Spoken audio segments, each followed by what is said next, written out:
No need to wait for the next episode. The full audio novel is already available on my website. Check it out below. The young woman Jin Yue warned fellow Taoist Han already refined a Kunpeng feather. Along with the Tianpeng true blood and the Repic, we assisted in merging with him. The other branches can't say anything about not being one of us. But that stands to mention. We'll be avoiding speaking of fellow Taoist Han's circumstances to the outside to avoid unnecessary complications. We'll simply say that he was a clan member that was nurtured overseas. We'll do as you say. The two holy disciples nodded in agreement. Jin Yetz nodded with satisfaction and turned to Han Li, solemnly saying, "Fellow Taoist Han, I've already called for the scroll containing the Tianpeng vow to be brought out. Furthermore, Elder Shi has also returned. He will participate in dispelling the seal on the scroll. Prepare to sign your name on it." Elder Shi seemed to be the black-robed man standing at the side. "I'll have to trouble you, elders." Han Li agreed without any reservations. His eyes then dropped on the wooden box on the table. When Jin Yue saw this, she beckoned to the wooden box. In a brush of wind, the box directly sucked into her grasp and dropped into the young woman's hand. In that next moment, the others also focused their attention there.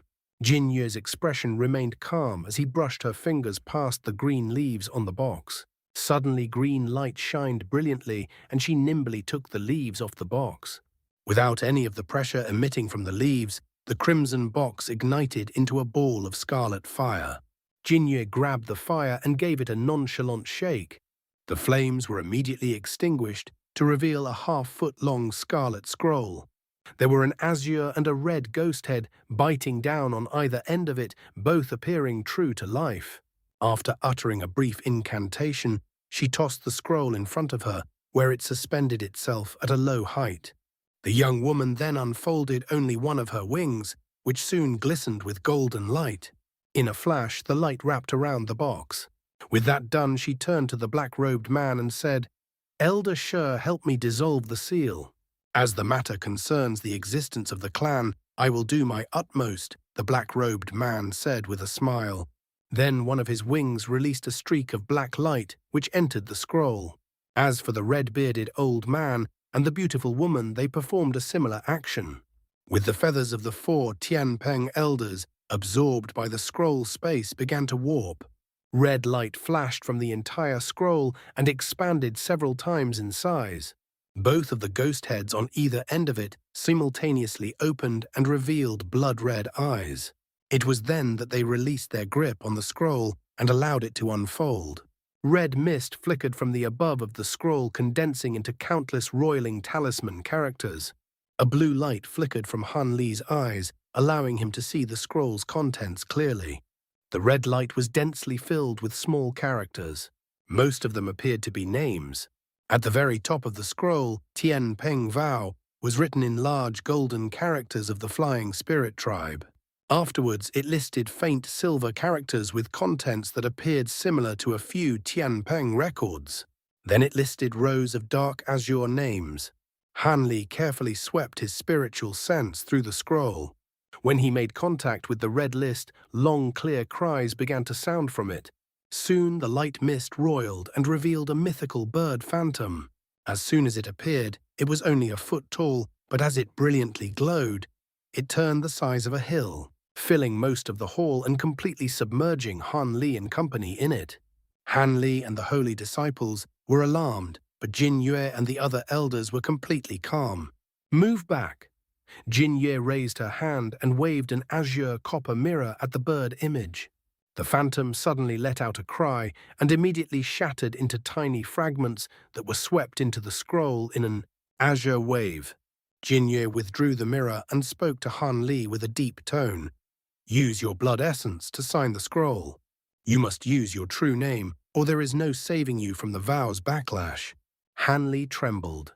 A few of his original thoughts had been temporarily placed to the back of his mind. He took a deep breath and took large steps forward. He spat out a golden thread. In a golden flash, the thread sliced open a small opening from his finger. Then, under the pressure of his spiritual power, he forced a drop of faintly golden blood essence from it. Elder Shi wore an odd expression on his face. Has Elder Shi found something amiss?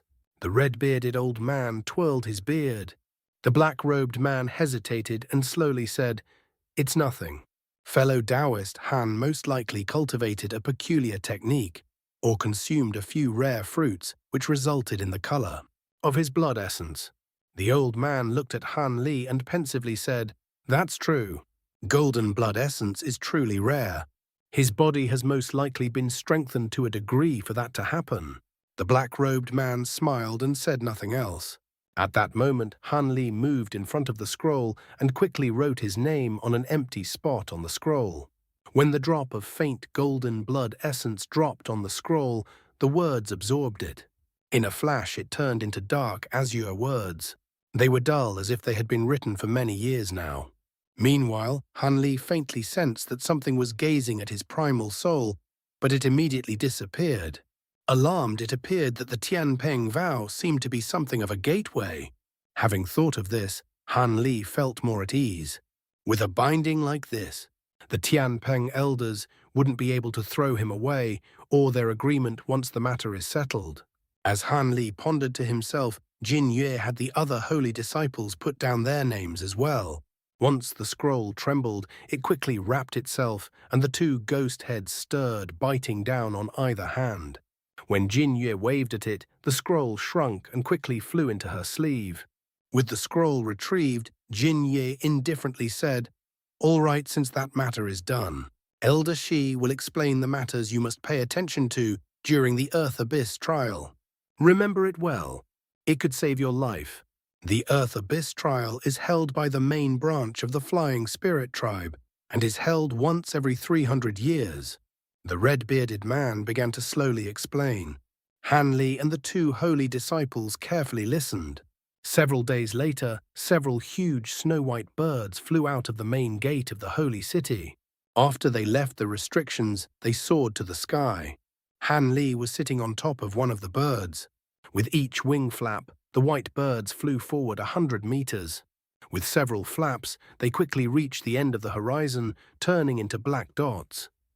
On a mountaintop, 3 months later, in a large series of green buildings surrounded by a huge plaza, stood over 100 Flying Spirit tribe beings. At the center there was a red crane and a brightly colored strange bird. They were unleashing attacks as they fought against one another in mid-air. The red crane's movements were a marvel. Each claw and peck produced the sound of tearing space, clearly displaying an incredibly sharpness. The brightly colored bird had 4 wings and a horn on its head. The colors on its body released a mist of light that seemed to absorb the crane's attack without a problem. The red crane was furious at this and suddenly flew 100 meters backward, spreading its wings in the direction of the bright bird. Suddenly, tens of long feathers shot out, blurring into gleaming blades as they flew through the air. They all struck the opposing bird's light mist at nearly the same time. No matter how wondrous the gorgeous light mist was, it groaned and violently trembled upon receiving the attacks of so many blades and began to forcefully tear.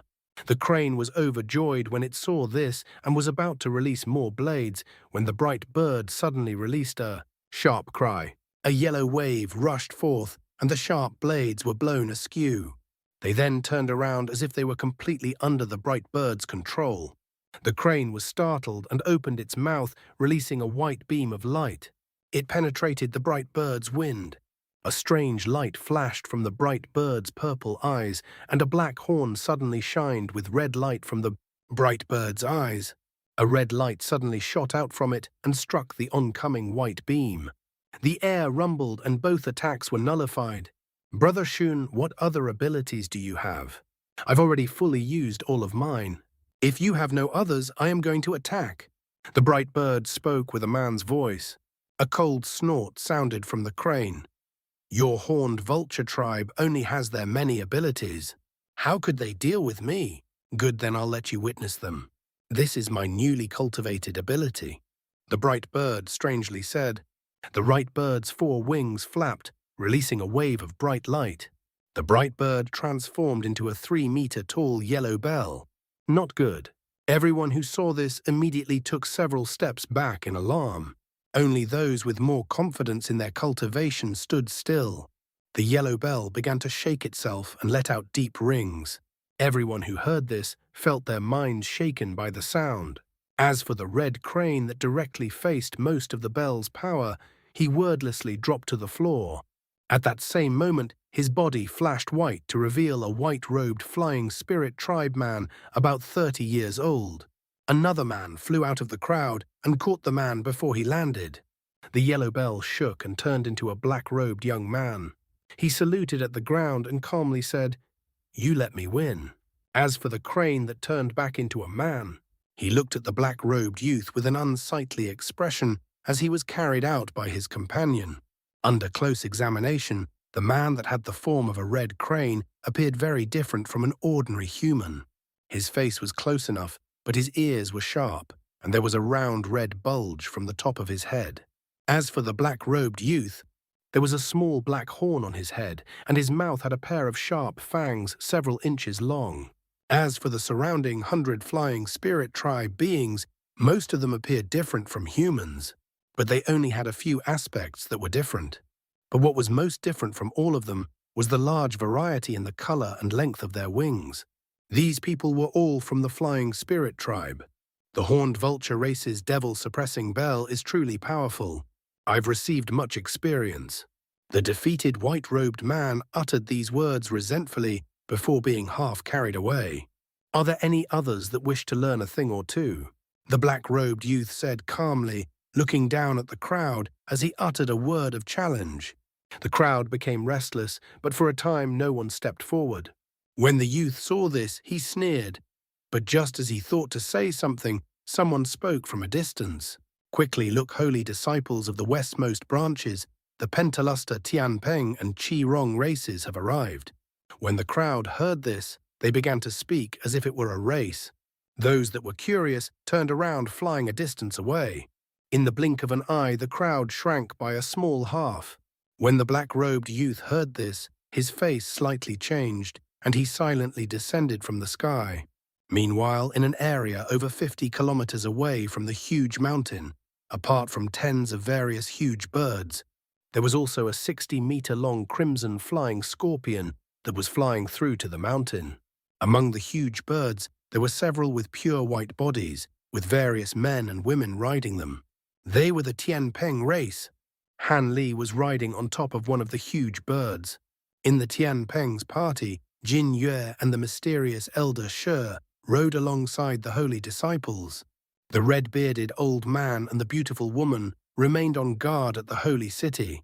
At that moment, they were together with two different groups. One of the groups had purple hair and red skin. As for the other group, they had smaller wings and gorgeous robes. They were respectively the Qi-Rong and the Pentaluster race. However, the meager 5 people of the Tianpeng race were clearly fewer than the other two groups. The gorgeous young female holy disciple smiled and said, "Elder Jin, it appears that Jade Emperor Peak's elders knew we were coming and lit up the welcoming fires." In a distance away above the huge mountain, there was a large rainbow flame burning, filling the air with a gorgeous glow. The astonishing scene could be clearly seen by those 50 kilometers away. It seems we weren't the first to arrive. Time truly passes quickly. In the blink of an eye, 300 years already passed. Jinye turned to an old man with fire-red skin and said, "Brother Jew, what do you think about this place? What impression is there to be had?" The old man expression asked, "Unless we cultivate a true spirit body, or to soaring true immortal stage, we'll just be mounds of earth in tens of thousands of years. The prosperities of the tribe are replaced in turn. Has Elder Jin considered the matter I spoke a few days ago?" A bright glint flashed from the young woman's eyes, and she indifferently replied, "Our Tianpeng race has truly become much weaker, but we've survived since ancient times. We are the longest living branch of the tribe. We won't easily discard our legacy and throw ourselves into the embrace of another tribe. I've put much thought into Brother Jew's proposal to merge, but I can only refuse you." Old Man Jew coldly smiled and said, "Is that so? If I remember correction from ancient times, your esteemed elder Shi came from the Black Feather tribe, a branch that was annexed during your golden age. Now that your own tribe has been weakened, merging with a stronger tribe and handing over the master's position is a natural position. How can this matter relate to the Black Feather tribe? At the time, the Black Feather tribe weren't only lacking a holy master, but it also faced powerful enemies and took the initiative to merge with our tribe. We hadn't forced them, the young woman said with a casual tone. Old Man Jew chuckled and said, "Those matters happened so long ago, who truly knows what actually happened? Since you've rejected my clan's kind intentions, we'll have to see if your clan's holy disciples can make it through the Earth Abyss trial. If they fail, don't blame me if several branches form a council of elders and discuss the proposal to dismantle your clan. Don't forget that our Chi-Rong race isn't the only one interested in your clan." A charming young woman looked over to them with a sweet smile and said, "Brother Jew, your esteemed clan has become amongst the top 3 in strength among the 72 branches. There is no need to be so overbearing in your pursuit to consume the Tianpeng race. Could it be you rush to forcefully contend with the Juyue race? Lady Kui, don't speak such rubbish. When did anybody from my clan say that?" When the old man heard her, his face greatly changed. Elder Kui smiled and thought to say more when heavenly music began to play from the direction of the mountaintop. The sky's color then flickered and became more gorgeous. They hastily shut their mouths and ceased flight as they floated in the air. In the blink of an eye, the 10 variously dressed people, most of aging appearance and venerable bearing, appeared from the slight. We pay our respects to the elders. When Jin Yue and the others saw these 10 men, they jumped off their birds in alarm and deeply saluted them. An old woman with a cane with a beaming smile and said, "There is no need to regard us as outsiders. You'll join our ranks sooner or later. The other elders are awaiting you on Jade Emperor Peak." Jin Yue's heart stirred and she respectfully asked what. Could it be that our 3 branches were the last? The old woman chuckled and answered, "This is not the case. The northmost Gui Mian and Du Ju branches were busy, so we're able to start the Earth Abyss trial without them. With you 3 we may begin." So it was like that Jin Yue nodded. Standing behind them, Han Li felt his heart tremble when he saw the 10 that appeared. The 10 were mostly at body integration cultivation. As for the old woman, he wasn't able to see through her cultivation stage. She was most likely the same as Jin Yue, a fearsome existence at body integration stage or higher. This was the so-called Joint Assembly Elders. It was said that elders were originally from various tribes, but when their lifespans were nearing their end, they could join these elders and renounce their affiliation with their original branch, taking on the responsibilities of the entire Flying Spirit tribe. At that moment, Old Man Jew and the young woman stepped forward and exchanged pleasantries with the old woman. Soon after, the party flew to the mountain under the guidance of the old woman. A moment later, the party arrived near the huge mountain, and the imposing buildings could be faintly seen. Black dots could be seen circling the air above it. Under closer examination, Han Li discovered that there were hundreds of huge birds flying through the air, as well as huge winged insects with malevolent appearances. When the mountain appeared to only be a kilometer away, a muffled bang sounded. A 7-colored rainbow flew out in a curve from a long distance away towards them. Soon after, a gorgeous arched bridge appeared above them. The old woman and the others blurred, taking a step on the bridge and beckoning the others with a smile. "Let's go," Jin Yue commanded. She then stepped off the bird and quickly walked on the bridge. The other parties did the same. When Han Li walked on the bridge, he felt that he was stepping on something completely soft, like a thick cushion. Curious, he wanted to take a close look and released his spiritual sense, but he felt the bridge tremble and their surroundings light up, completely enveloping the party. With several shakes, the light brought them to the other end of the bridge. At that moment, Han Li was unable to examine the marvelous display of the bridge as he found himself in front of over 20 Flying Spirit tribe beings. They were all staring at him. Behind them, there appeared to be a jade-green hall wrapped in white fog. At the very front of this crowd were 2 people. One of them was a middle-aged man with a large nose and snow-white hair. The other had a wrinkly face and long cheeks, an old man with a black tattoo on his neck. When the old woman saw them, she smiled and she walked towards them. As for the rest of them, they joined the crowd. The tattooed old man waved his hand with a smile. The elders have brought their holy disciples from a distance away. It must have been tiring. The holy disciples may rest in the side hall for a spell. The elders may accompany us to the main hall for a chat. The other clan elders are waiting for us there.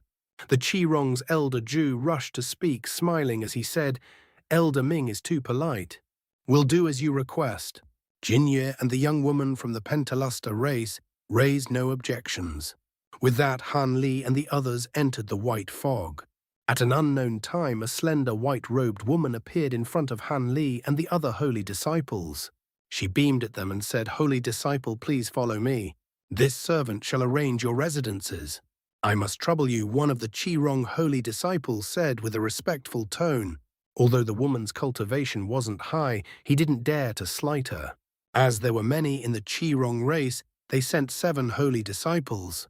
The Pentaluster race sent 5.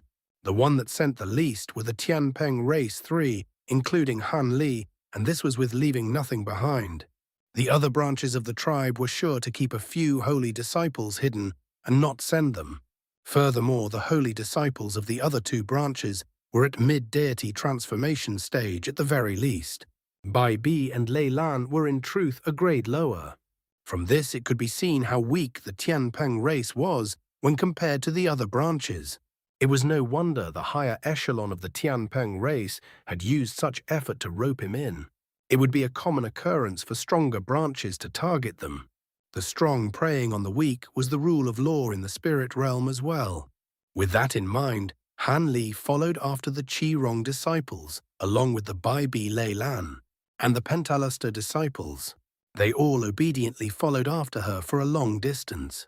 Of the many Qirong holy disciples, the one that caught Han Li's attention the most was a man with a sinister face and hostile eyes. The other Qirong holy disciples had about the same cultivation, but only this cultivator gave him a feeling of danger. With that thought, Han Li couldn't help but look at his back with narrowed eyes. A beautiful Pentaluster woman that appeared in her 20s sweetly smiled at Han Li and asked, "What? Could Brother Han be interested in Zhu Yinzi?" Although Han Li was only a fake holy disciple, his cultivation was still at high-grade spirit general. Be it the Qirong or the Pentaluster race, they all viewed Han Li as the leader of the Tianpeng holy disciples. And with his unfamiliar face, he should have been a concealed reserve. The other 2 tribes viewed Han Li with greater attention. During their travels, the holy disciples hadn't spoken to each other as Jin Yue and the other elders were present. Now that they were separated from the elders, the woman decided to open a conversation. Of course, this was also because the Tianpeng always maintained friendly relations with the Pentaluster race. As for the Qirong holy disciples, they decided to ignore Han Li for the time being. Han Li indifferently answered, "It's nothing. Brother Ju's baleful qi is quite deep.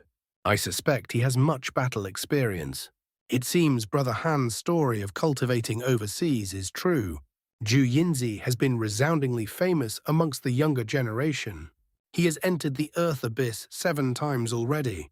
Although he didn't head deep inside, he killed many demons. He is as famous as the 7 Pass races Ao Qing and the Nanlong races Fei Ye. It is said that their abilities are no lesser than a mid-grade Great Spirit General."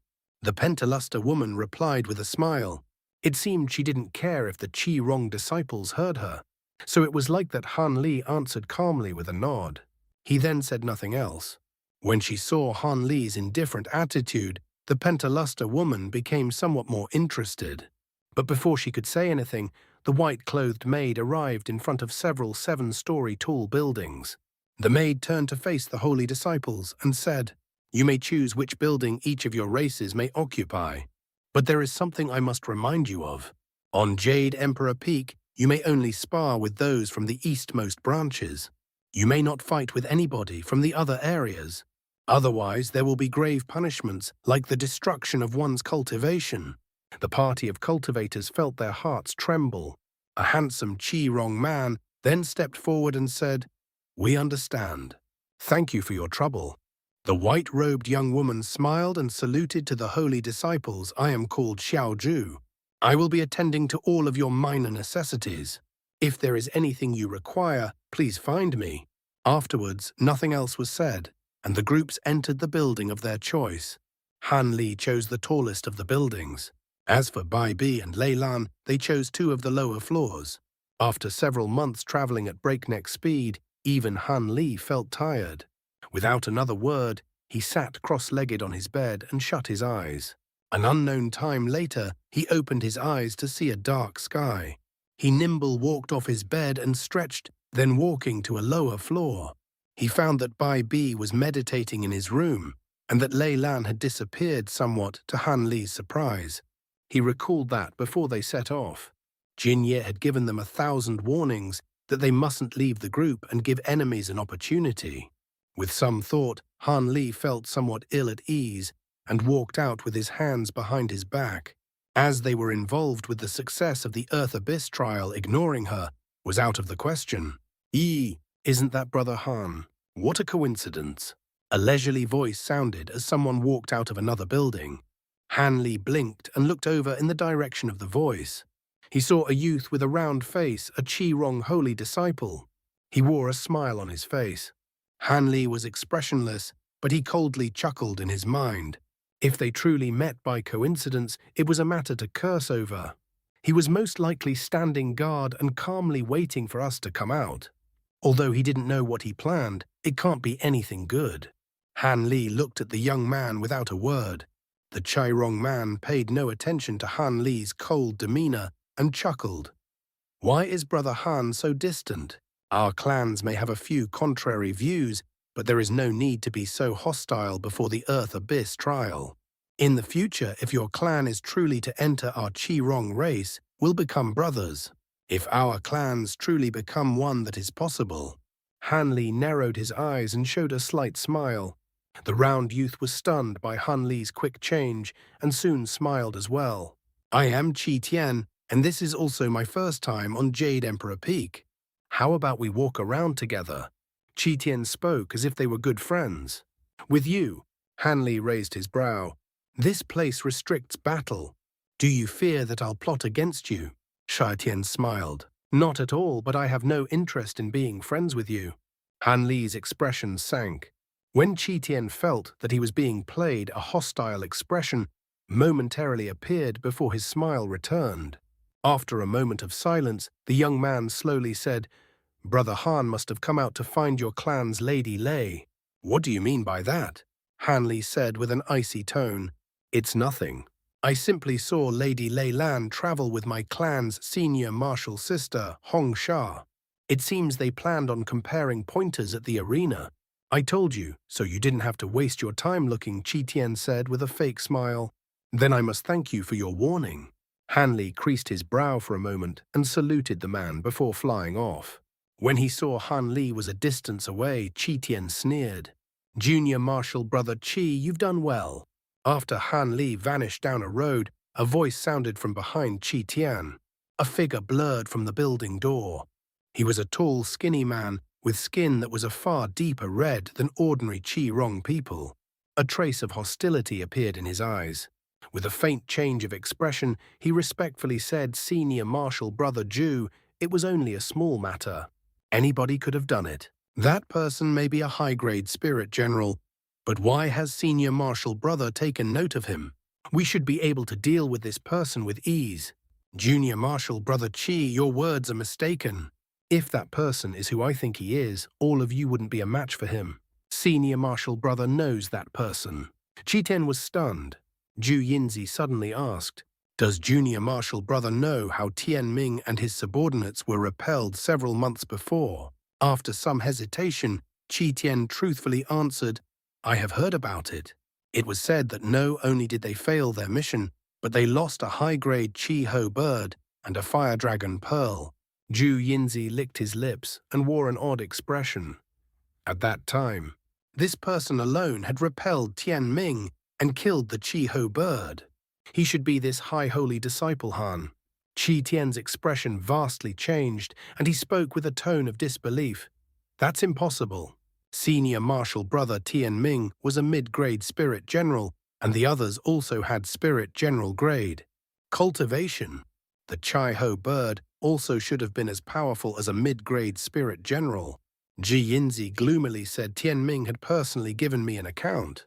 Since the Tianpeng had recalled this holy disciple from overseas, it should be this person. I suspect that he possesses high-grade spirit general cultivation, or else he would have been able to repel Tianming and the others. The round youth blinked and hesitantly said, "Then the Tianpeng race does have a trick up their sleeves.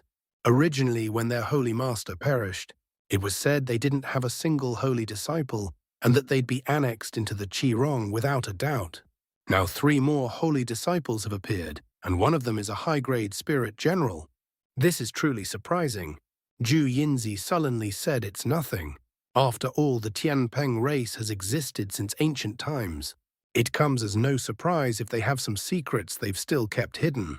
However, the elders have made it clear that we should unite other tribes in dealing with the Tianpeng, as we cannot allow them to have another holy master. This one named Han Li most likely is the most hopeful of the Tianpeng race. Before he enters the Earth Abyss, we must verify his true abilities. I don't want to perform something that has no chance of succeeding." Qi Tian said with a beaming smile. "Senior martial brother's words are reasonable. Let's go to the sparring arena." "He must have gone there." Ji Yinzi chuckled. "Of course. With the few numbers of Tianpeng holy disciples, he must want to keep an eye on them. If something bad happened to one of them, he'll be taking responsibility." The two immediately soared to the sky and directly flew east.